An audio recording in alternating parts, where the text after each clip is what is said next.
नमस्कार, मैं हूं कायनात खान। आप देख रहे हैं social TV prime time bulletin. खबरों की शुरुआत करने से पहले नजर हेडलाइंस पर।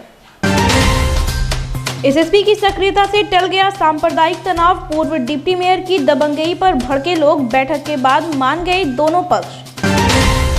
पटाखे के कारोबार में लीलावती का पार्टनर है आजाद, पूछताछ में किया खुलासा, अभी खुलेंगे कई और राज। फरियादों को मिला त्वरित न्याय, सुलह के आधार पर राष्ट्रीय लोक अदालत में हुआ कई मामलों का निष्पादन। और विस्फोट में मारे गए परिजनों से मिलने पहुंचे चिराग पासवान, नीतीश पर साधा निशाना, शिक्षा नीति पर किया प्रहार। अब खबरें विस्तार से। सोशल मीडिया पर पूर्व डिप्टी मेयर बाबुल खां की दबंगई का वीडियो वायरल होने के बाद शहर में सांप्रदायिक तनाव पैदा हो गया, लेकिन एसएसपी बाबूराम और स्थानीय प्रशासन की तत्परता से माहौल बिगड़ने के पहले ही मामला शांत करा लिया गया।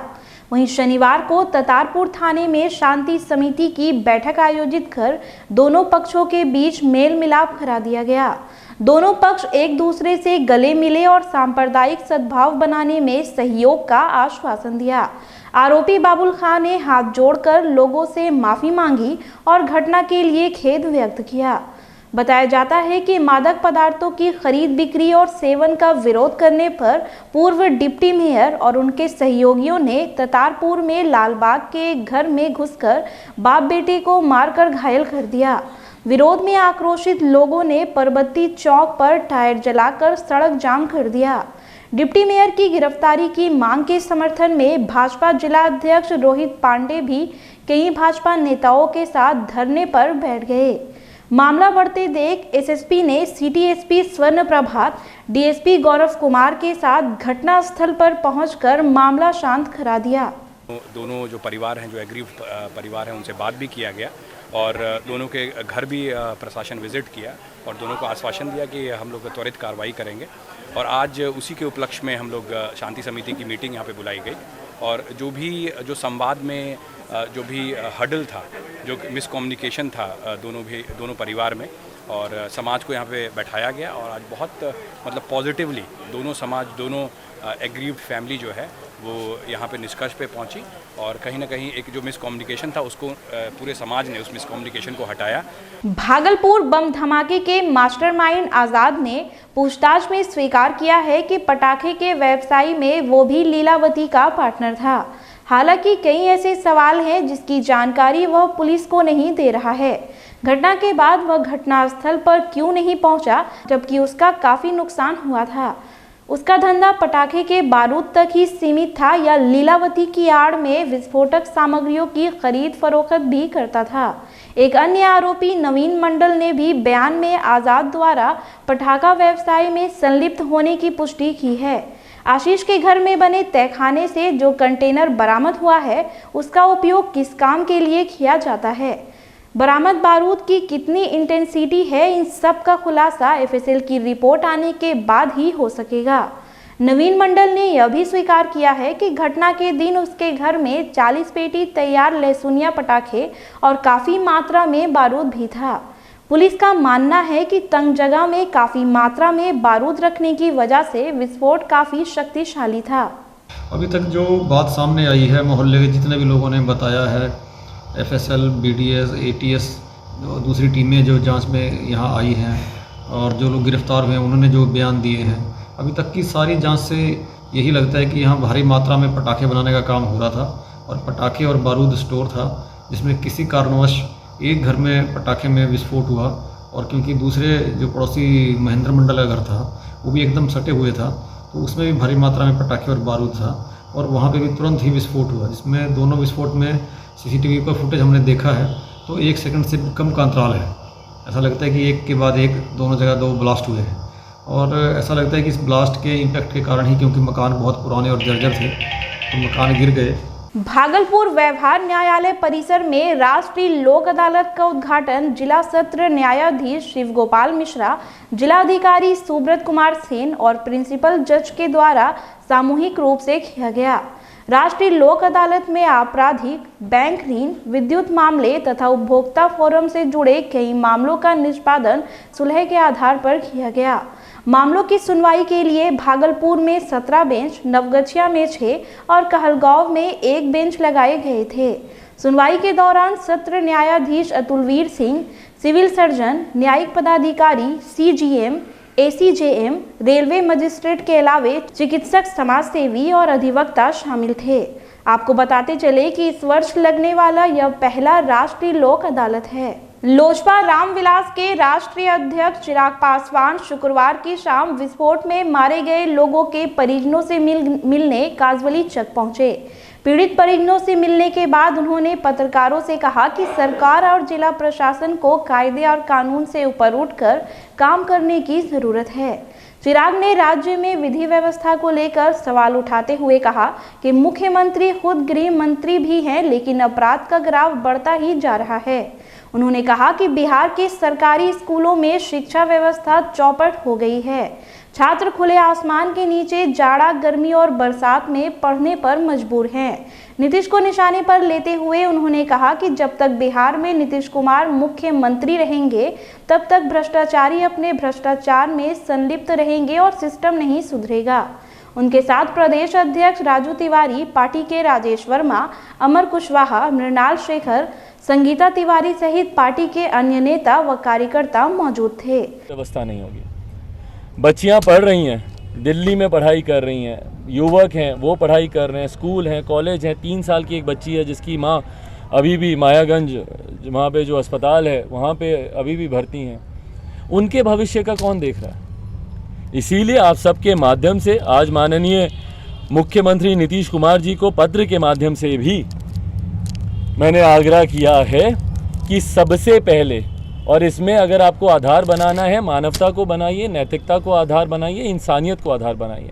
सबसे पहले इनके पुनर्वास की व्यवस्था आप कीजिए, इनके घर का निर्माण आप करवा के दीजिए। जो घर जिनके पूरी तरीके से उजड़ गए हैं या जो खराब हुए हैं, टूटे हैं, उनको बना कर दीजिए। 25 लाख रुपए का मुआवजा दीजिए भैया। खाने कमाने वाला व्यक्ति गया है घर से। कृषि कार्यालय के परिसर में आत्मा द्वारा आयोजित जिला स्तरीय कृषि मेले के दूसरे दिन पशु व मत्स्य की प्रदर्शनी लगाई गई। प्रदर्शनी में भाग लेने वाले किसानों द्वारा उत्पादित जैविक फल और सब्जियों का निबंधन कराकर प्रतियोगिता में शामिल किया गया। प्रतियोगिता के समापन पर रविवार को बेहतर प्रदर्शन करने वाले किसान पुरस्कृत होंगे। मेले में केला, पपीता, मशरूम, चेरी, टमाटर, स्ट्रॉबेरी, कड़कनाथ मुर्गा आदि आकर्षण का केंद्र था।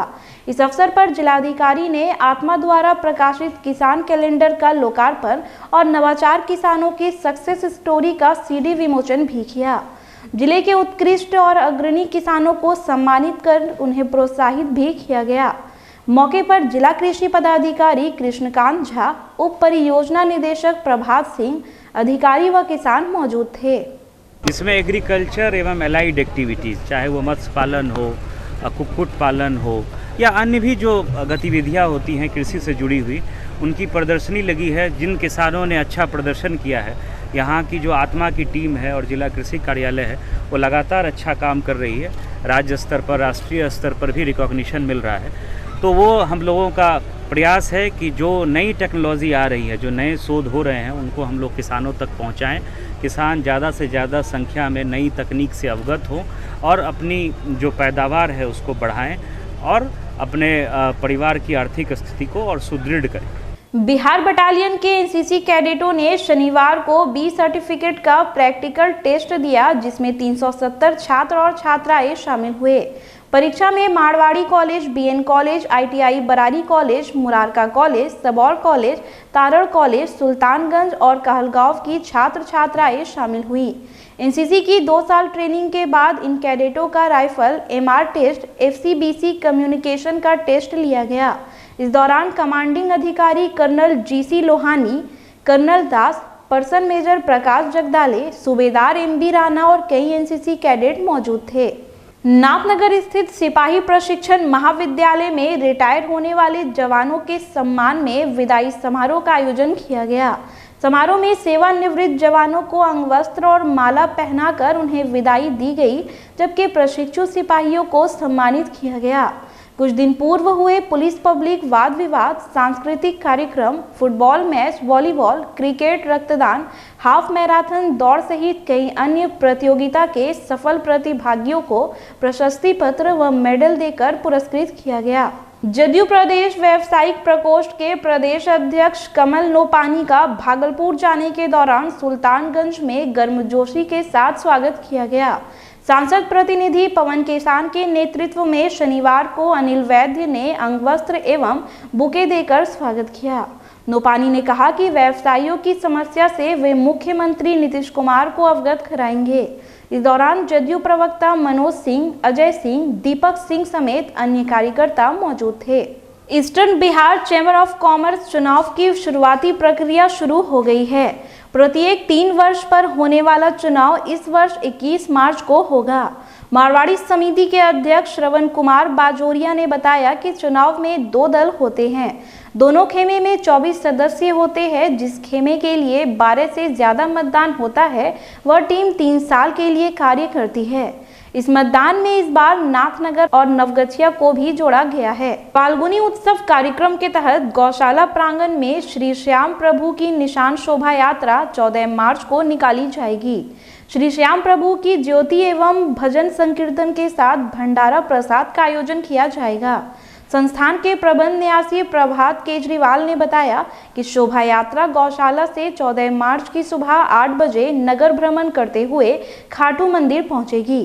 कार्यक्रम को सफल बनाने में रोहित झुंझुनवाला, सुरेश मेहता, नीलेश कोठरीवाल अपना सक्रिय सहयोग कर रहे हैं। और श्री श्याम भक्त मंडल के संयुक्त तत्वाधान के अंदर में प्रतिवर्ष की भांति इस वर्ष भी फागुनोत्सव 2022 का आयोजन किया जा रहा है।